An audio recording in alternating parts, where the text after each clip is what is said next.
Welcome back, everybody. You guys are listening to the Down to the Wire podcast. I'm your host, Brian Costa, and we have a great show for you guys here tonight. I am so excited, first of all, to welcome back in our UFC specialist and special guest of the evening, Steve Mushorn. Steve, how are we doing, man? I'm doing awesome, man. How are you? Dude, I am so glad to have you back on the show. We had you on to discuss, all the latest from the Stipe Miocic, Francis Ngannou bout, with Ngannou just knocking Stipe just completely into another realm. We were so glad to get you back on for this episode, man, because UFC 261 just concluded, and and there was a lot of headlines from it, so we cannot wait to get into with that. Right. But first of all, I just want to ask you, man, how was your weekend? My weekend was awesome, man. Went to a car meet, saw some drag racing. Nice. Allegedly. That's awesome.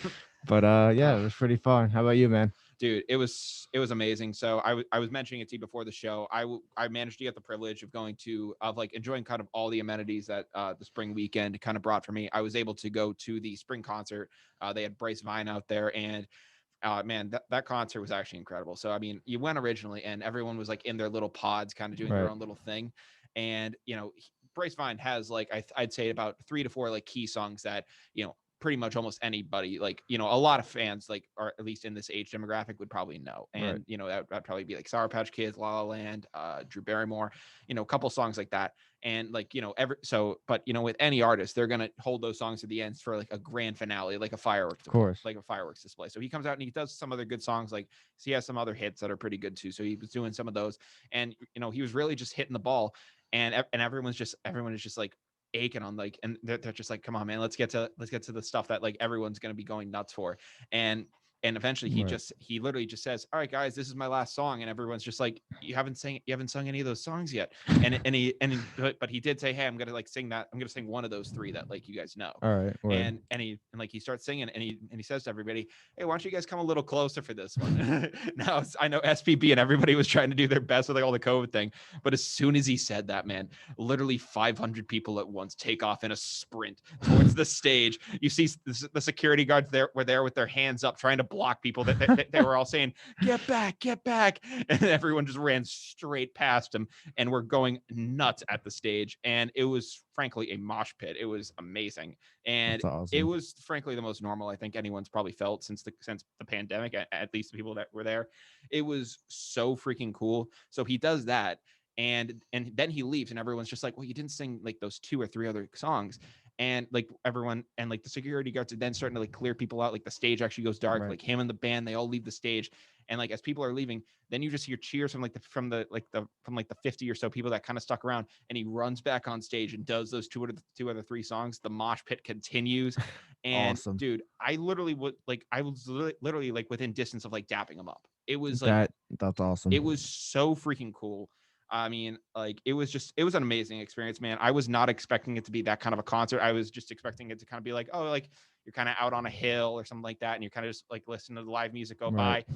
And it turned into a madhouse very quickly, and it was very shocking. But with your car racing and stuff like that, like what was I mean, alleged car racing. What were some well, let's talk about the meet. What were the Right. highlights of the meet?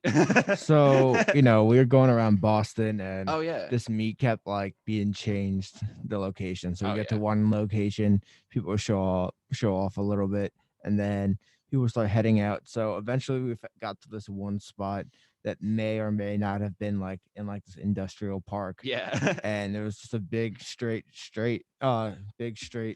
So, Yeah. people want to open up on there. So Oh yeah, no. it was wide enough for I two mean, cars. So listen, you're not you weren't a participant, I so was like not, you were just a witness. of course. Yeah, I mean, you just stumbled upon it. Like Yes, of course, you of just course. you just walked out of the woods and you were like, oh my goodness, this is happening. I don't know what I should Exactly. do. Like, I don't even know how I got there. yeah, you're victimless. Completely. I mean, you were the victim. So Of course. we obviously have to acknowledge that. We're so sorry that you had to deal with that. That That's you all had to right. deal with that Sorry. with this weekend, and we hope Just that we just hope. a little traumatized, but Yeah, that's all. I hope that you'll be able to recover. I think I'll be fine. I appreciate that. That's good to hear. Yeah, But I'm glad to see that you had a good weekend. Bryant of course. University peeps here. If you guys went to that concert, let us know about how you reacted to that. But we're gonna get straight into things here with the UFC. Me and Steve, we met up after our weekends kind of concluded. We did finally meet up Yes, sir. in Goose's suite, and we were able to catch some of UFC 261. And we'll kind of go a little bit in a reverse here. We'll start off with the main event, obviously. All right. And man, wow, what a what a fight that was, man. You can say that again, man. Dude, Kamaru Usman, man, I did not expect that. Listen, I'll give Usman all the credit in the world. What he did to Gilbert Burns was insane. I mean, he's on an incredible run right now. I'm never gonna like discount, Usman for the type of fighter that he is, but I mean, oh my God, like I remember watching it with you and like everyone else in the room, and he comes out there, and it was in the first round, and as I was cutting in and out with the internet, I remember it cuts back, and Usman has Masvidal on the ground immediately. I'm just like, this isn't a good sign. This isn't good at all. And man, like the first round ends, and Masvidal still seems to kind of be pumped up, and I kind of was really hoping Masvidal would go in really spunky and really try to end this thing early, but he even gets up from there, and he's looking pretty strong going into it. And right in the middle of that second round, Usman leads with that left and just connects with a killer right to Jorge Masvidal. That was an insane blow. I mean, we've seen the reactions now from guys like Joe Rogan, all those guys now reacting to it. Joe Rogan's like holding on for dear life as he was seeing that. I mean, man, what was your reaction to that? Obviously Joe Rogan's reaction was a pretty priceless. pretty good reaction to what I felt. I remember looking at you and just going, I told you. You called it. I love Masvidal. I think he's just a very skilled fighter, very scrappy, but like in a good way.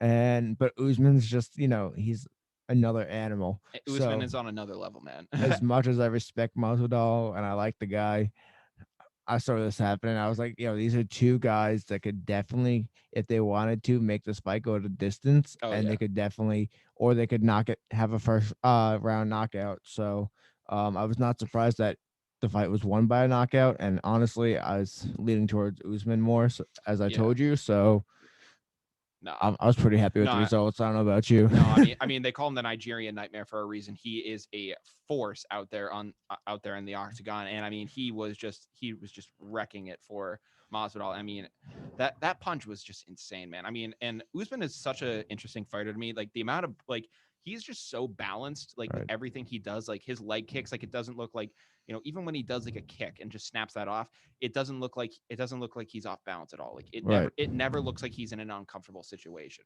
And I've really never been able to see Usman getting in an uncomfortable situation lately. I mean, Masvidal, he was able to throw some punches on him. When Usman did have him on the ground, I was seeing Masvidal. He landed a couple nice elbow shots as he was trying to get up, and I was like, ooh, that could maybe come back to bite him later in the round, because while he's on the ground and he's on top of Masvidal was landing some shots there, and I was like, that might end up being something. Unfortunately, it wasn't, but man, Kamaru Usman, man, all the props off to you, man. Round of applause for you, dude. You killed it, and that was an amazing fight to watch. It was amazing. Usman, he's the number 2 UFC pound for pound fighter right now, is ranking in the most knockouts. Yeah. And he has 20 total. Oh no, 19 total wins, and I think his title defenses is 13 or something. Yeah, now. It's like a crazy number. But he's like number 2 most win streak right now. He's doing great. No, and it's actually I was honestly, with his record lately, I was just not surprised that he won, especially by the way that he won. Yeah, it was an amazing thing to watch. I mean, all the props go off to him. It's tough seeing Masvidal kind of lose it because one, I guess he was really banking on getting a trilogy fight by by beating Usman here, taking the title, and then probably challenging 6 or so months later. And that would have been a really cool trilogy fight, because it would have been kind of spaced out. I wouldn't say it's on the level of McGregor Poirier, but it'd be close to there at least. At least I'd say. Yeah. I mean, that would have been a fun fight to watch. But obviously, it doesn't look like you're probably going to get a trilogy from that. You were saying it's still possible. I'd say he has a shot at it. Just because of the name recognition. Exactly. But the other thing that kind of worries me about it is Masvidal's 36, man. This is so true. Yeah, he is. He's getting older. And I'm really just thinking we were saying it very similar about Stipe. Very similar about Stipe. Very similar, around the same age, slowing down, not doing too well. And I think Masvidal definitely has a couple good fights left in him, but as do I. But you just seeing what happens like after you lose that title fight, the climb that you have to do to get back into it. It takes like a couple good fights and It does. a It couple, does. matches before like your name pops back into the hat for him to fight Yeah. again. I mean, And I don't know, like, while he may have some good fight left in him now, I don't know if it's going to. I don't know in the amount of time it's going to take for him to get back into it that he'll be able to kind of be that kind of a guy right. still. I think I don't know. We haven't seen Masvidal like in quite a bit previously to this Yeah. fight, and a fighter, they can fight whenever they want, pretty much. They just talk to Dana White. They're Yeah, back in it. that is true. Exactly. So No, I it's mean, been quite a bit since we've seen him fight, exactly. and I think you told me it was like 18 months or something. it was something crazy like that. Yeah, Like, he hadn't fought since COVID. yeah, Like he hadn't done any of that. And the thing that was even crazier was that Usman fought in February. right, Like he literally just got done fighting. He maybe had like a week or two off and immediately got into another fight camp. And right. granted, he was probably not that hurt because he just Mhm. bashed Gilbert Burns his brains in. True. So he probably wasn't that beat up over. But I mean, just to get back in the octagon that quickly, I mean, usually for most guys, like at least it's usually 6 months. Yeah. It's at least about that time. And they immediately got back in the octagon. Well, at least he did. Masvidal obviously took some serious time off, but it was just Right. crazy to see. I mean, yeah, I wholeheartedly agree with that. Yeah. If he would have just got into the ring or the octagon, really, a couple more times previously to this fight, at least then he could say, he would have had maybe some more wins on his record, just a little bit more experience. I think he was just out of the game for just too long. So I don't know what he expected, honestly, Yeah. going into this fight. Yeah. He's another great skilled fighter. He's got a good amount of knockouts. I mean, not a crazy amount, but like a decent amount. I mean, you think of the Ben Askren knockouts and all Exactly, that stuff. exactly. Like That's the number he one knockout. You think he has the BMF belt. Um, yeah, no, I mean, he's an yeah, incredible fighter. So I mean, incredible fighter. He just should have got back in sooner. I agree.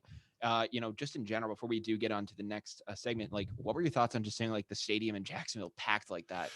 Awesome. Yeah, that was. I mean, that just made the event so much cooler. I mean, if that had been in like a ballroom in Las Vegas, that would have not had the amount of Yeah, same hype. Like it would have been a crazy knockout, but just hearing the crowd roar like that, man, was yeah. something that we have not been able to I've have in missed such a that. long time. I'm frankly, and until anything is back open, I hope that UFC just does all their events in Yeah, Jacksonville honestly. because I'm not trying to see like another UFC Vegas where it's like all just like shut in. Like if you have a venue where you can do that, freaking do it, man. Because Yeah. when people in a UFC arena, I know there was kind of was the advantage of like being able to hear coaches like mic'd up in a sense, hmm but man, like there is nothing like a pumped up UFC crowd. Oh, of course, and I feel like that goes for a lot of sports. You ask, other athletes, and a lot of them don't like the crowd's not there. A lot of them like to, put on a show for the crowd, and this crowd Exactly. gives them a little bit of like inspiration. Oh yeah. So not having a crowd just throws off the whole dynamic of the game. I feel sometimes. Yeah, I mean, another thing, unfortunately, that the crowd did have to witness, though, uh, we saw the brutal knockout of Jorge Masvidal, and that was brutal in itself. But due to some unforeseen circumstances, we weren't Yeah, there to witness it at the time. yeah, Just some issues with the room going on.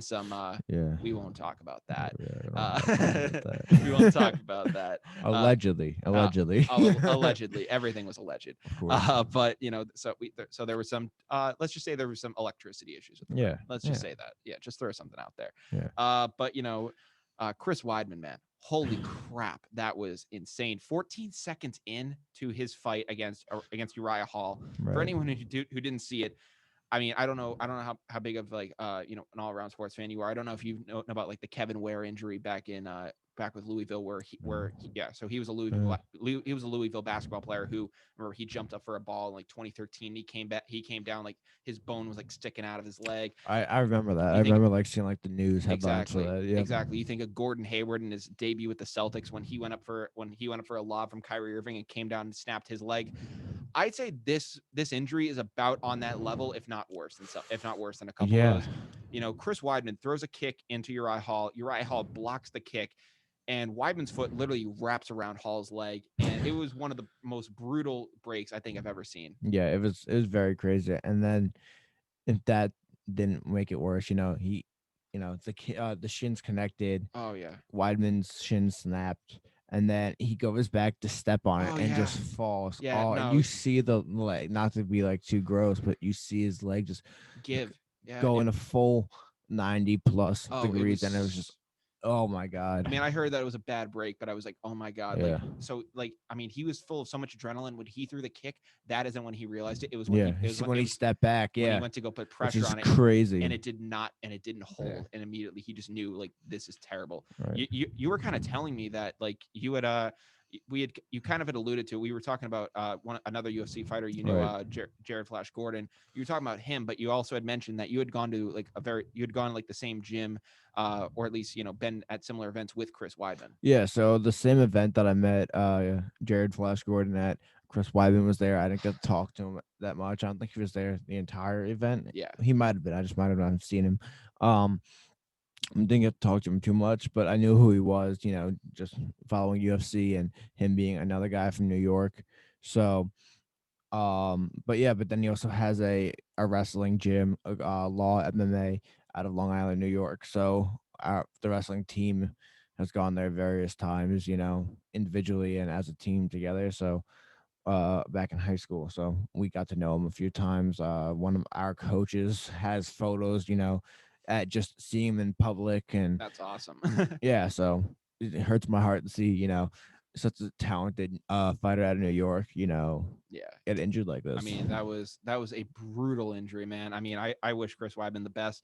The thing that made it worse that we were talking about, I mean, immediately afterwards, back at 7 8 years ago at UFC 168, so Hmm. going a little bit back now, Anderson Silva, like still, I mean, the fact that he is still fighting is incredible, and the fact that I say that is because 7 8 years ago he was facing Chris Weidman, Right. and he threw a very similar kick with his left leg.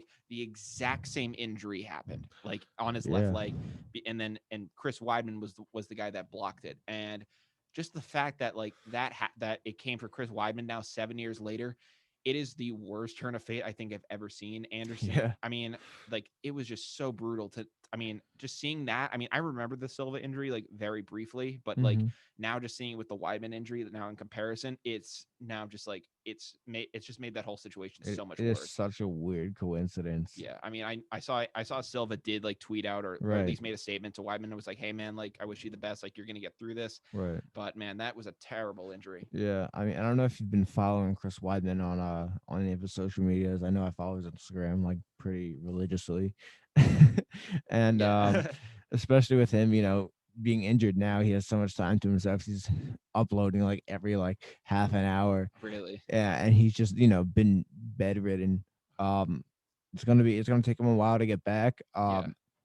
I haven't heard anything about him considering not coming back. He should be able to recover fine and come back. I Yeah. mean, So what? Yeah, no, I agree with you there. So from what I've heard, basically, as long as like I was kind of watching like doctors' mhm, videos immediately, kind of like diagnosing the right, injury, and from what they said, they said, listen, the bones are going to heal fine. right, It's just a matter of like, is there muscle damage? Is there nerve damage? Like right. if that was a problem, then you're gonna have some complications. But they said like Mhm, if it was just it, but they were like it looks like it was a clean break, right. and frankly, that's probably for the best because that can heal. I mean, they're probably gonna have to put a rod in his leg, They but did, yeah. yeah, so they did have to put a rod in his leg. But they said like as long as there's no like extra damage outside of that, he should possibly be okay, like at least Right. able to walk again, Yeah. which after seeing that did not look possible. I mean that looks like something you'd have to amputate. That looked freaking, that was That it gross. was gruesome, Yeah. man. That was a one of the worst injuries I've ever seen in the UFC. Oh yeah, I mean, just to see that was awful. And that kind of leads me into like another subject. I mean, like we were kind of athletes in different sports. Yep. You obviously were in wrestling. I believe you did. You do anything else as Yeah, well? road. Okay, Yep. yes, you did like crew and rowing and all Yep. that stuff. I did baseball. I did track. I mean, I did like flag football and stuff like when I was younger. But like baseball and track were like my two main sports. I'll let you kind of go first. Like, were there any like big injuries for you that maybe either you witnessed or like you personally had that were really troubling? Um, for the witness part, I've witnessed basically like almost the same injury as Chris Weidman, but it wasn't the leg; it was like the elbow. And like Oh, this dude's, they took him out, and the dude really looked like he was like saluting or something because his arm was just oh so my bent up. God. It was pretty gruesome. Another one was like a very similar injury. The guy like blocked something, or I forgot how it happened really, and he Yeah. goes to like shake his hand out, and you just see his hand just plop, and you're just like, Oh my God. That is brutal. It was crazy. But for myself, I mean, I've been fortunate enough to have not a ton of injuries, Yeah. nothing too crazy. I mean, my biggest injury had to be during practice when my teammate accidentally like broke a couple of my ribs. Oh jeez. So yeah, so we were doing this thing. I always forget the name of it because so many people call it so many different things. But essentially, you get the person's legs and you kind of get like their head and you're trying to fold them to get them in a position that you want, possibly it's like cradle them or just do some other things. And the way you do it is you kind of put like your forehead into their ribs and apply a little bit of Yeah. pressure, and that usually gets them to fold because it's a sensitive spot. But instead of placing his forehead there and like pushing in, he decides to just ram his head in, Oh. and it was just like I just felt them snapping, and Oh my it God. sucked. And unfortunately, you can't really do much about like No. Yeah. so it was kind of just like, hey, I have a wrestling match, I got to wrap him up and deal with it, which sucked because then I couldn't breathe. My whole chest, my whole like You were stomach and wrestling with everything. that? Yeah, my Oh my whole God. chest, and I was like, I couldn't breathe. So I was just wrapped so tight, and eventually, like sometimes every now and then you would have a fight, or a match, and then after after the teams go through with all of them, you would have a few exhibitions at the end. So my coach was like, "Hey, this kid on the other team really wanted to wrestle, and this coach asked if anyone wanted to do an exhibition. And you guys are the same weight class. Would do you want to do it?" And I was like, "Yeah, let's do You it." were So, signing up so for it. yeah, I was like, "All right." So I actually like got my ribs unwrapped, like I haven't just cut it off, and I was like, "Oh, I'm able to breathe. Let's go." So that was fun. I mean, I've broken my hand a few times. Yeah. That was a matter, wrap it up and keep Oh going. yeah. Broken my fingers countless times because just the way I would land a lot of times would just be I would land on my fingers I mean, and just like push off kind of. you were saying you were blessed from serious injuries. I mean, I this mean, it could sounds have like been a lot worse. I that's mean, very true. No, I mean, obviously that could have been very worse, but it does sound like you've had your fair share of yeah, I've like had my fair share. Who hasn't? I mean, tore exactly. my meniscus going on. I was a couple of times, 3 times during sports and 2 times just working out. Jesus, man. So Jeez, yeah, haven't done anything about that either. jeez, Should man. probably do something about that. Jeez, man, you're like a cyborg out here. Holy crap. Uh, Cyborg. exactly. Dude, I mean, I've had a couple of, injuries. I mean, I remember I probably the worst thing I had though was it was my senior year of high school, and we were playing Doherty High, which was which Mhm. they were like actually like a D1 school. We were like a D4 in terms Right, of our talent, but the coaches were brothers, so they decided to do right. it. They decided to do it as a scrimmage game for like spring training, That's awesome. I and love that stuff. yeah, no, it was actually pretty sick. And I remember they bring these guys in, and like I get up to the plate, and I end up fouling a ball off, and it goes directly like into the spot where like your ankle meets your foot, Ooh. like where it creases, and it goes off there. And I immediately felt it, and I was just like, oh my God. And I managed to stay in there for another at bat. I forget like what happened. I think I flew out or something like that, or got walked or something. But I remember like I go out into the outfield like the next inning, and I remember like I actually managed to like sprint out and like chase down a fly ball. And I remember the coach on the other team like kind of like complimented me and said like, oh, that guy's fast. And like I was like, and like meanwhile I'm like hobbling along, like I was fast, but I was like, but somehow like even with like a limp, like I was still There like you go. noticeably fast. So I was like kind of hyped about that. And remember, I go home that night. I'm just like, man, my foot's really sore. My parents were like, you should probably stay home. But the spring fling was that night. Oh, you gotta so go. so I contemplate, and I'm just like, yeah, I'm gonna go. So I mean, I'm dancing on what kind of what I was assuming possibly could have been a broken foot. And I wake up the next day and my foot is freaking huge. And I'm like, oh my God, like I need to go to like the hospital. And Yeah. we go to like a minute clinic or like a Ready Med or something Yeah. like that. And we go in there, and my parents are just saying like, Brian, your foot's probably broken, you might like not play this season. I'm like, you got to be kidding me. And like the x-rays came back, and like it was just like insane bruising. And I mean, like, dude, when I tell you, it was like in like the middle of March Madness, so my parents brought a TV up in my room, like I was able to watch the games in my That's room. awesome. And I remember like I like constantly I was in and out of the bathroom, just trying to do like soaks on my foot, like trying to get the swelling down. Yeah. And somehow by Monday, like the swelling was down enough that I could put my cleats back on, and like it was still very, very sore. And I, Right. I had to wear like a shin guard like on my foot for like a Mhm. good portion of the season. But like that was a pretty bad one. I know my brother personally, he had this thing called the foosh fall, which is short for fall on outstretched arm, Yeah. because he was in basketball. and ball was going out of bounds. And I remember he dove for the ball and he just put all his weight on his left arm and it just crumbled underneath. Snapped both the radius and the ulna.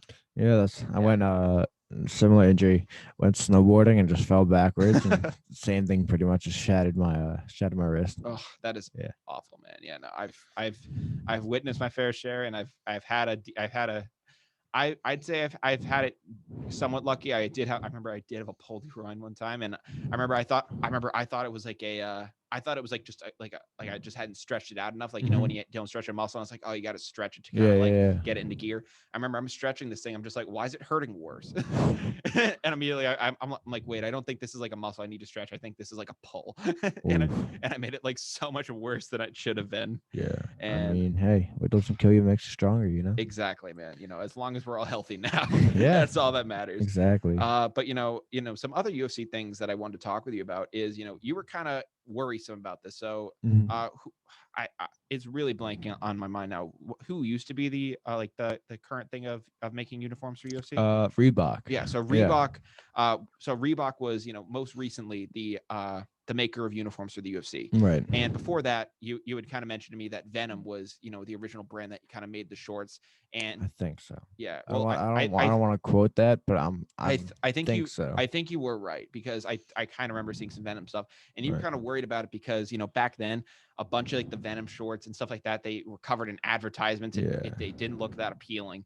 But recently, Venom just kind of took over, and they are now like, using their uniforms in the UFC.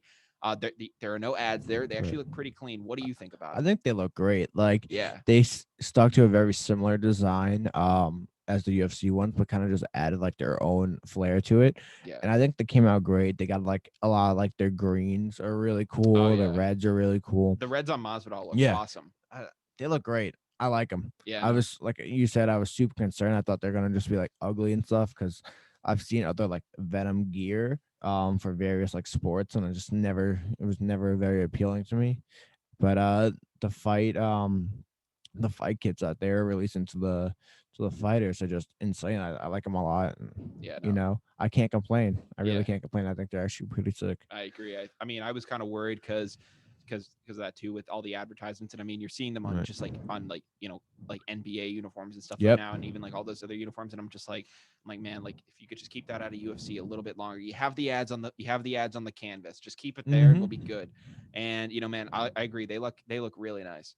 Yeah, I really can't complain. Yeah. I mean, the only ad on it is the Venom ad, but they had the Reebok Reebok logo on there, as they should. That just comes with the territory. You're gonna have the ad of the brand, but like, all in all, I think they look really cool. I think that they really do pop, so that's awesome. Yeah, to see. I like them a lot. I think they look sick. Yeah. I had mentioned to you before the show that this probably might be the last time we get to have you on or so before the end of the semester. I'll probably during the summer I'm gonna try to get you on. Yeah, and do like some Zoom stuff, but. In terms of like actual like talking UFC stuff, and maybe I try to get you on for like a semester finale kind of thing too, because like that, I think I'm gonna try to go out with a bang for this. But like in terms of talking some UFC, we had a lot of material coming into the semester, and it looks like there's going to be a little bit of a gap, but there is going to then be some big fights coming up. Right. It looks like possibly the last fight that we're all going to be on campus to see will be taking place on May 8th, and it's going to be TJ Dillashaw versus Corey Sandhagen. And frankly, I don't know too much about Sandhagen, but Dillashaw I know I know Dillashaw is a great fighter, and frankly, the thing I'll just say about Dillashaw is that I think that he's probably Bruce Buffer's favorite fighter, because if you've ever seen Bruce Buffer, and if anyone who doesn't know, Michael Buffer obviously is obviously the all-time famous boxing announcer. Bruce Buffer is his brother and does the same for UFC. Right. Bruce Buffer, though, is always known for his electric intros. And I mean, I was watching, just like a highlight of him. And for some reason, man, when it comes to DJ Dillashaw, he goes absolutely bonkers. I mean, he's literally in Dillashaw's face. Like if you wanted to guess who his favorite fighter is, I'd have to assume it's TJ Dillashaw. And so what do you kind of think about this fight? And I mean, I haven't looked too much into it, but just one kind of last hurrah. I mean, like you, I haven't looked too much into it. But I think Dillashaw is like a great guy. He's yoked. Yeah. Absolutely cut up. Yeah. Which is awesome. I mean, you got to be in good shape to be a fighter. But I'm excited to see it. I mean, I'm excited for every fight.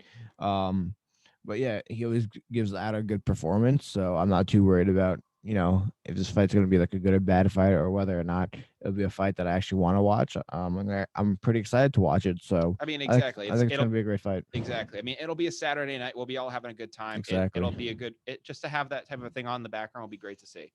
Another fight that the next UFC event, which is UFC 262, that'll be taking place on May 15th. I kind of just like made like kind of a highlight of fights that I Right, thought were right. notable with notable fighters.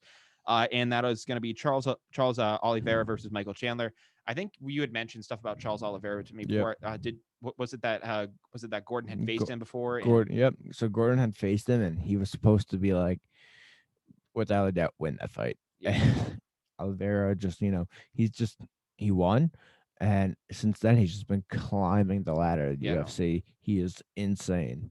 And this is a title fight, right? They're going for a title fight, this which should be a is title fight. insane. Yeah, It's like a guy was fighting, a guy who's still in the prelims, and now he's going for a title fight, which is absolutely insane. He's been climbing the ladder in the UFC, and great for him. I mean, well, I think Charles Oliveira holds the title, correct? Yeah, I believe he does, because Michael Chandler is like this newcomer. I mean, he ended up, we saw the way he like completely just dismantled Dan Hooker, the number 6. And he did it in his UFC debut. I think he came over from Bellator, and it like I think like the main thing people remember of Michael Chandler now is him like after that win. It was he was like on the undercard of McGregor Poirier, and I remember he gets up and he does a backflip off the like into the octagon, and Dana White just immediately comes out and it's just like, man, you could have broken your freaking legs. What is wrong with you? And it's just like your career could have been over. And he's like, yeah, I was an idiot for that. So I mean, I'll be excited to see that. Just that'll be an interesting fight to see. And obviously, like as well, going on with that too will be Leon Edwards versus Nate Diaz. Nate Diaz, obviously a beast of a fighter. That's going to be a great fight to see as well. Of course, love Nate Diaz. Yeah, so that's actually going to be so that's actually going to be a pretty interesting. So that's actually going to be a pretty nice card with two really notable fighters. Yes, sir. So that'll be great to see. The next big fight is UFC 263, which will be we'll be seeing the return of Style Bender, Israel Adesanya. Boy, he'll be coming back. Last Style Bender. I love that guy. I cannot wait to see him return, man. Unfortunately, he just got when he went up to the light heavyweight and tried to take on. Got messed up.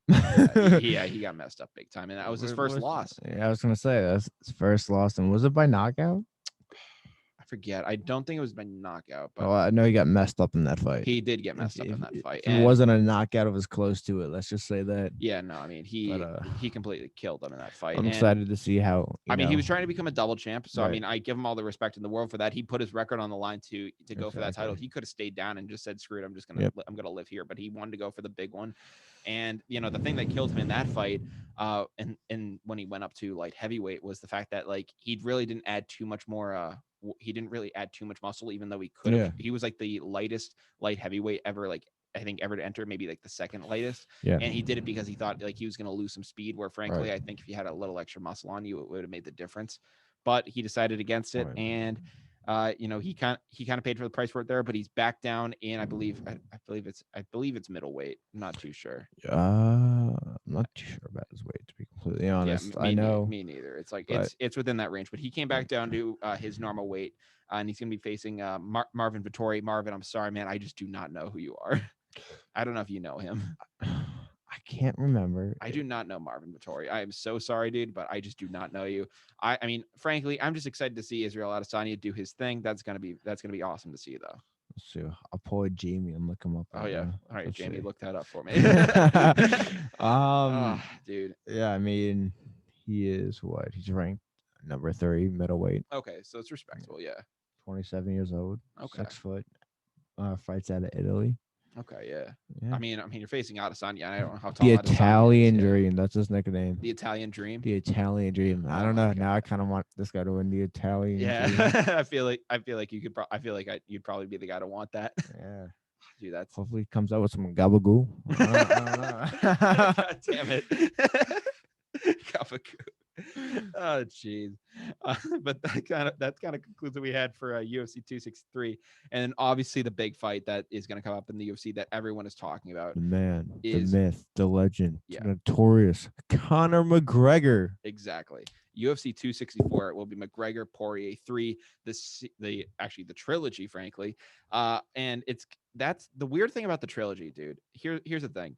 I remember just like hearing about it, and it's the fact that I don't know. It's the fact that like they haven't had any fights haven't had any fights with anyone else in between. It's the fact that they're going right back into it, Right. which to me, like, I don't know. If you had waited, like, if each of you had done like another fight or so, and then said, "Hey, we're going for the trilogy, we're going for it all," it would have been like, okay. But I mean, it's just so obviously a money grab at this point, Right. where it's just like, come on, man. Like, I don't. I mean, frankly, I would just say like Poirier go for the title or Poirier like do this, Right. but like I don't know, like it's just so obviously a money grab, and I mean, frankly, Yeah. I get it because like this is going to make a ton of money. But I just I don't know, man. I wish they had gone on to fight someone else first, but I'm definitely gonna be excited to see it. Yeah. Of course, always excited to see McGregor fight and trilogy.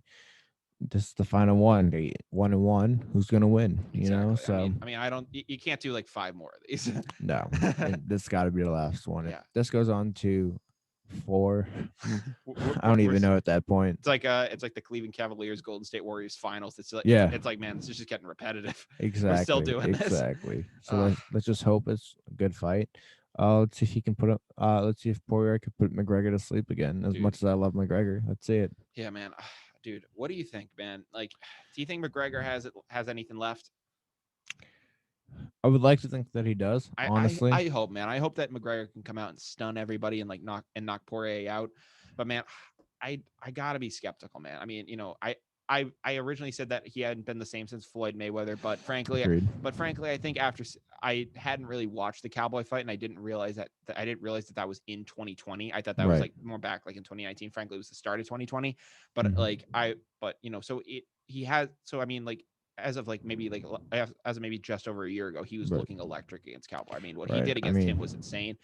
But man, especially with the shoulder, bro. Everyone's oh, using that now. that If you shoulder, if man. you look, especially in the prelims, because a lot of those guys are using stuff that is new to the game, because these older guys, they're used to using the same stuff, but these new guys need to make a name for themselves, so they're trying to use everything that they got. So, Yeah, well, they're but seeing all these new moves, shoulder, and they're saying like, hey, if I can awesome. add my little spin on that, like Exactly. then that's how I get to the next level. Exactly. So yeah, like any little advantage they can get, they're gonna maximize. They're gonna say like, well, if McGregor's able to knock out Cowboy while doing this, why can't I? Exactly. So Why yeah, not? exactly. I've been seeing it a lot more and more in the UFC since then. I haven't seen too much of that before it. I know Joe Rogan has made a comment about that at one point or another. So Unfortunately, the shoulder didn't work against Poirier though. He tried it, and he tried it. He tried it. I will say that I saw that. yeah, I think the big thing McGregor's going to watch though coming back into this fight is people were saying it. The big thing that killed McGregor was the fact that Poirier just obliterated his legs. Exactly. So that is what he's going to have to watch going into Yeah, this. those leg kicks are crucial. Yeah. So McGregor is definitely going to, I feel like, going to be more evasive going into this fight, and he's going to definitely try to watch it. Yeah, that the leg kicks are something like new too. Like it's not the newest thing in the UFC, but lately people have realized you start breaking down people's legs, Yeah. especially the legs they put most of their weight on, and you could win the fight from there. Tire them out, put a lot of strain on the leg that they're putting most of their weight on, and you can easily bring them to the ground from there, or just it just sucks, Yeah, to be no, well, honest. it's like the idea. It's the idea of like a house with like a bad foundation Yeah, is going to exactly. crumble. So I mean, if you take out the foundation, and you take out their legs, they're done for. I don't know if you've seen like any of like UFC's legs, like after they've suffered like some of those leg kicks, their legs look chewed up. Like, Dude. and most of those leg kicks don't look like they're doing that Oh much yeah, damage, but it looks over like they're time, tapping off, but yeah, yeah, they're they are doing so they're brutal. exactly, they're They very crucial. no, they come back to bite you very quickly. I mean, Mhm. I know from like past kind of experience with like karate and stuff. Like, you kind of like you'll kind of like do like punches and stuff like that, Right. and you'll take stuff, but like and like one like he can take, but like like after a while and they build up, it's like wow, like you're really taking a beating. Yeah. But yeah, so that kind of covers what we have in up terms of upcoming fights. In terms of fighting pop culture, which I definitely wanted to get into on the show tonight, Jake Paul, who is been making a name for himself across fighting, whether it be good or bad. I'll let you speak on that. Did you watch the Triller fight? I did. Yeah, what were your I hate thoughts? I hate Triller so much. Like, don't get me wrong, I love Snoop Dogg and Pete Davidson, but when those are your commentators for a boxing match, Frankly, here's the thing: Snoop Dogg killed it in the Tyson fight. I liked this what is he true. did there, but man, it was like, Snoop Dogg's old school. He knows about the old school fighters. oh That's yeah, why. exactly. But dude, you bring him out for this fight with Jake Paul and Ben Askren as the main event, and man, it like the whole event in general, man, was just so crazy. At that point, I think to just have Snoop Dogg there get everyone high. At that point, I don't Frankly, know. dude, Oscar De La Hoya was out of his mind. Dude, he was on cloud like Yeah, 37. yeah, he was pretty messed up. Yeah, dude. I mean, and that guy's gonna try to get back into fighting. So God bless to him. Yeah. Like I think I he's don't gonna try think to do. so. I think he's I gonna don't try to think do so. boxing, but like I have no idea. I hope not. I hope not. I mean, after seeing the way he was, I mean, Yeah. that's scary. The fact that he's gonna try to fight At again. that point, I don't think he was even recognizable as a fighter. Like, you would just think this is just some random celebrity This at is that some point. rando dude. Yeah. I saw they had Mario Lopez in there. Yeah. Where are they getting these commentators? Like, who decides who's gonna commentate this? Like, some guy literally just went off a list and just used like a random name generator to pick, Pete Davidson, Snoop Dogg, Mario Lopez. Yeah, well, Like, well, what? they just used Mario. I mean, I think they literally just got Mario Lopez for when fighters like were getting bailed out, and they were just using him for the Saved by the Bell references. Yeah. That's all they were. Honestly, That's all they were. I think they were using Mario Lopez for because, frankly, I don't know why Mario Lopez is doing a boxing match. Frankly, I don't know why any of those guys are doing a boxing match. yeah, Frankly, no, it like was Pete Davidson. that was so bad. like I don't know, man. Just the entire event in general, it felt like, I mean, whether you paid for it or not, it just felt like you were just like watching a I music didn't pay con. for it. Yeah, No. it felt like you were watching a music. Allegedly. It felt like you were watching a music concert. Yeah, exactly. Like, what's up with all the concerts? And I want to watch a fight. I don't want to watch a concert. If I want to watch a concert, I'm gonna watch the Grammys or buy a concert ticket. Exactly. I mean, and here's the thing though, like it's not even like I'm fine if you have like one like or two like Yeah. big musical performances, but it was like the majority of it was like music, and I'm just like, dude, like I don't want to be watching music right now. I want to watch I guys get it. beat I each get other if up. it's like a halftime, like in like the Super Bowl or something like Or that. even if it's like warming up for like the main event Yeah, fight, something like that. or to like kick it off or do some stuff like Yeah, that. kick it off, end it, halftime, whatever you want to do. But I'm just But like, bro, having multiple fights, multiple singers and stuff like that, singers and performances during so annoying. like in the middle of the fights, like in between fights, no. Yeah. Triller, stop. We do not want to see that. Like, I hate Triller so much. Oh yeah. I'm convinced that all of it's scripted. I'm Oh yeah. convinced, especially the Paul brothers fights. I'm convinced. I don't know. Ben looked way too happy to have been knocked out when he left. So here's Dude walked away with mega bucks, yeah. Well, I mean, not only from Triller. I'm convinced Logan Paul gave him money to, like, hey, go down with this punch. And yeah, and you know what? dude, Dude looked like I a don't know. bag of milk. Yeah, Dude that's looked like a bag of milk. Who said that? Either Snoop Dogg or one of those. I think Pete Davidson called him Yeah, a bag of milk. a bag That of was actually a milk. good line. I mean, he did. And here's the thing. I honestly don't think he took a dive. I think, people were saying beforehand, he was talking about like the price of Bitcoin, like, and he was trying to like, he was talking about like that before the fight. He was playing disc golf with his buddies. I don't think he was taking it that seriously. And he even said like on like some podcasts and stuff, listen, I was doing this for the money, and the money straight up. And Yeah, he exactly. even said going into the fight, if Jake Paul's is like a decent boxer, he'll probably beat me. Like he said the only way like I'm probably gonna beat Jake Paul is like if he's actually just a trash boxer. Right. So I don't know if he took a dive. I mean, Ben Askren's big thing his entire career was always like not needing to use his hands. His stand-up game was non-existent. He was always about getting guys to the ground. So Right. I don't think he took a dive, but I think Jake Paul has been cherry picking opponents, and Oh, most definitely. and some UFC fighters have been taking some criticism to this because Jake Paul was at UFC 261 and people were just chanting an F Jake Paul chant. Like I don't know if you caught that, but that was a pretty big part of the night that people were just chanting F Jake Paul, and that was obviously not F Jake Paul, but No, and F Jake Paul. oh yeah, no. So no, I'm not saying I wouldn't say that, but obviously people are saying the expletive version. Oh yeah. Well, But it was a censored. Oh, exactly. So it was definitely interesting to see. But some UFC fighters like we were talking about Uriah Hall. Unfortunately leading to the leg break of Chris Weidman. Right. He responded like beforehand to the whole thing, and he literally said, "I could knock Jake Paul out with one hand. Like I could kill this guy in a ring." And That's like, not how you knock someone out with one hand. well, no, he I said. don't think I've ever seen anyone knock out someone with two hands. Well, I he's know. I'm just yeah. I'm just messing about to around. say, I'm like Steve. Come on. But yeah, like probably good. Honestly, He has a good shot of it. Ben is not a good representation of UFC going into boxing. Who isn't? Yeah, Ben. Ben, no. No. So I don't. Have you seen the DC interview Yeah, where they asked him if he would go in with Jake Paul and dude. Yeah. if who he thinks should represent the UFC? Even DC was like, yeah, Ben is not a good representation of us. No. We need to send in some serious guys and show them what the UFC could, what these guys in the UFC could do. Oh, dude. Like I mean, Stipe said he wanted to get in there against him. I'm like, dude, Stipe would rock you. Like, dude, you want to get sent to the Shadow Realm? You'll get sent to the freaking Shadow Realm. I remember he called Logan, right? Logan, yeah. Logan called out it's a Jake. I don't even remember.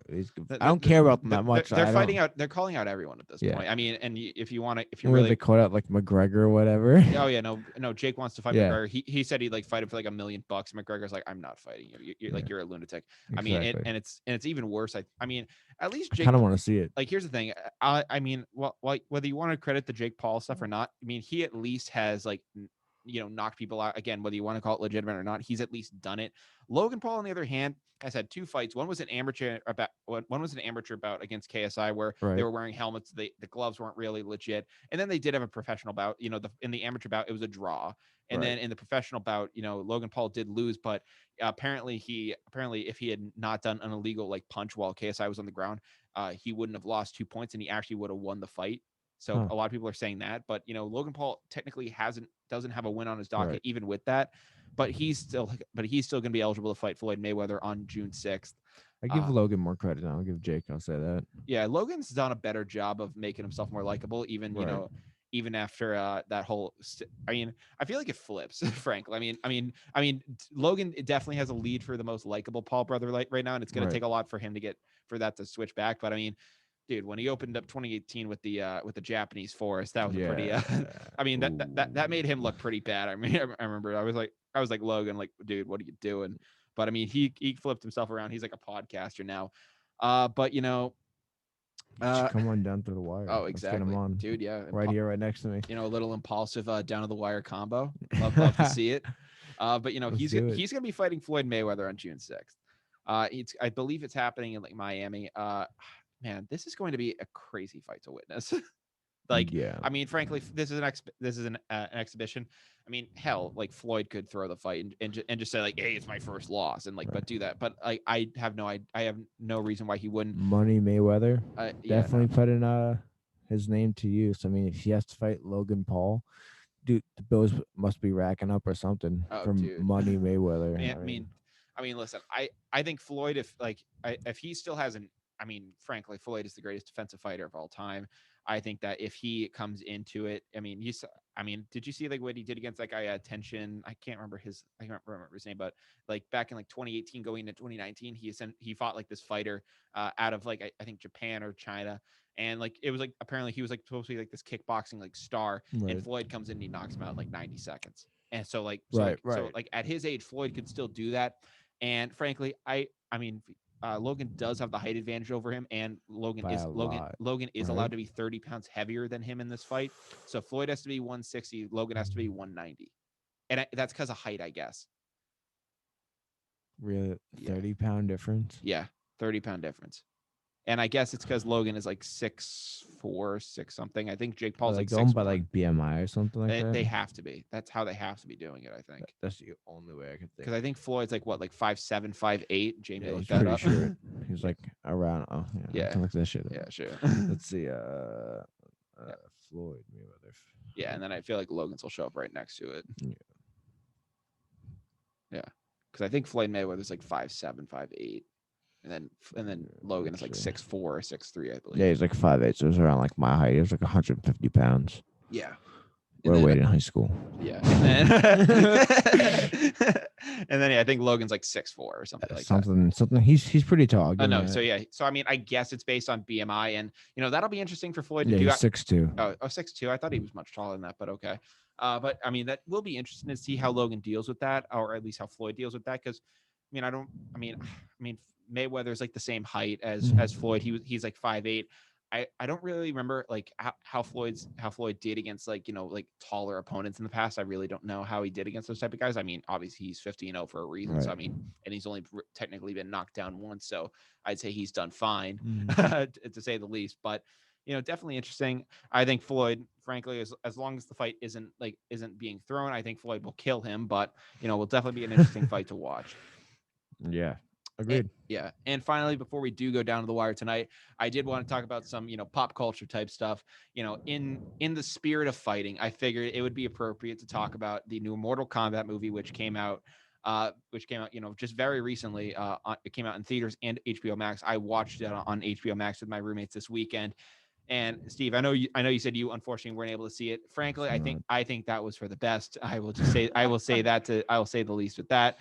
Man, that movie, holy crap, dude. I would say turn off the mics, but I'll keep this clean somehow. But man, that movie was such a bleep show. I mean, that was, oh my goodness, like it was so atrocious to see. Yeah. I mean, listen, I don't know. Did you play the Mortal Kombat games growing up? Of course, I love those games so much. So listen, I mean, obviously you know about the rivalry. I mean, listen, for anyone who is wondering about spoilers, I guess then like this could be the end of the episode for you. But frankly, I don't think that I don't think that this is something that you're gonna Is worry it like a about spoilers reboot or is it more or less? It's a reboot. It's a okay. reboot. Yeah. No. So it's a reboot. And I mean, watch the original or just play the games and you'll know what's happening. Yeah. No. So I mean, for you've played the game. Yeah, So, of course. So you obviously knew that the rivalry, like there was obviously a rival between Scorpion and Sub-Zero. Yep. That's the big rivalry that they've always played off each other. Right. Of course. Now let me tell you, dude, the first 7 minutes of the movie actually like it takes them back to 16, 17. Right. It's like when like the actual like family rivalry started. It takes them back to like when it's like, and for the first 7 minutes of the movie, I think that if you had made like the first 7 minutes of the movie, which it's like them before like they become the characters, like it's Scorpion's family and like it turns and like Sub-Zero shows up, he kills his family and like they have like this massive fight. It turns out like the spear that Scorpion is so famous for using was actually just a gardening tool that he was able to like fashion into like this, was able to fashion together and like was able to like fight off like a group of ninjas with it. And like, really, I did not know that. In like the 1995 version, it shoots out of his hand. It's lives like at like a being. Almost. So yeah. In this one, it's actually like a practical thing. Like it was like this gardening like thing that you like you dig flowers with. Right. He ties like a rope around it, and eventually becomes a chain. But like he swings that, and like that's how that weapon starts. And it ends with like Sub-Zero and Scorpion having this incredible fight, and Sub-Zero, for anyone who's done the who's like seen like all the Mortal Kombat lore, Sub-Zero banishes Scorpion to hell and like does all this stuff and like the Nether Realm. Yeah, the Nether Realm or whatever it's called. and it becomes like this whole dynamic of fire and ice. Right. And it's like really cool. And it's actually this like really cool lore. If they had if this entire movie had been in 16, 17 and it kind of been like this whole like clan war between their family and like that and that other family, I think that would be an amazing movie. I hope that they do a kind of a prequel movie like that because I think that has a lot of potential. That would be amazing because, I mean, if you do ever get it, I think the first 7 minutes are out on YouTube, so they are there to watch. If I can watch this whole movie tonight, I might as well. I mean, so here's the thing. After the first 7 minutes, man, the whole movie kind of just goes bonkers. So, I mean, they make you deal with a lot. Like they introduce this whole new character. His name's Cole.